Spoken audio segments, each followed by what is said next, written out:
Olá, meninos e meninas, eu sou Isabel. O assunto hoje é pequenininho, inflexão de número. A gente já está falando de verbos e singular e plural, né? Então, bem rapidinho, mas olhem só que coisa interessante eu trouxe para vocês. Assim como a gente tem variação, flexão de número em relação a substantivos e adjetivos, né? A gente tem também em relação aos verbos. Os verbos também variam em número, né?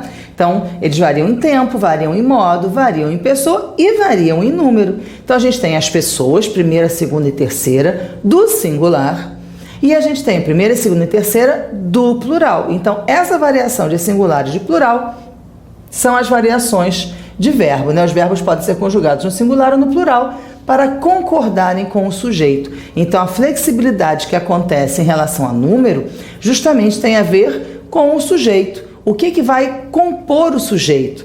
No sujeito composto, por exemplo, tem dois núcleos. Um núcleo é um pronome eu, o outro núcleo é o pronome tu. E aí o verbo tem que flexionar no nós ou no vós, né? Ou se tem o tu e o eles, o pronome pode flexionar no vós, pode flexionar no eles.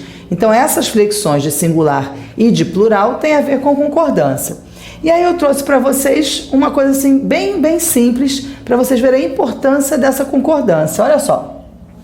Maria acordou cedo. Ora, o verbo está no singular, por quê? Porque o sujeito está no singular. Então, Maria é um nome que identifica a terceira pessoa do singular. O verbo, obviamente, está lá na terceira pessoa do singular também, né? Concordando aqui com Maria, que é o núcleo do sujeito.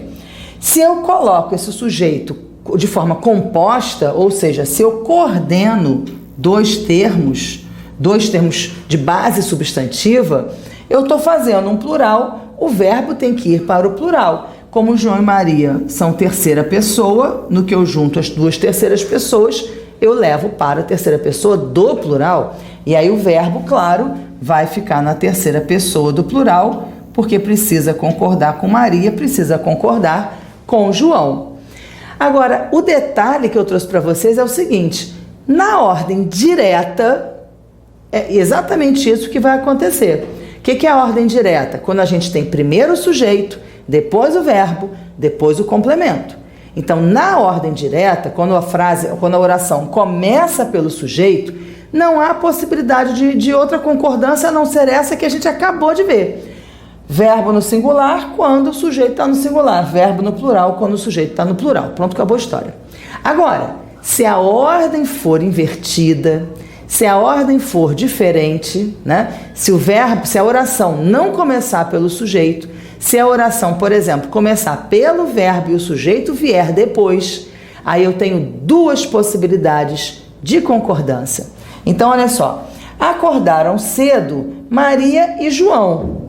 Aí vocês vão dizer, mas o que mudou? O verbo está no plural, concordando com os dois termos que são núcleo. Maria é núcleo, João é núcleo, sujeito composto, plural, verbo no plural. Problema nenhum. Pois é, essa concordância a gente vai chamar de concordância rígida, tá? Concordância rígida é a concordância do verbo com os núcleos do sujeito.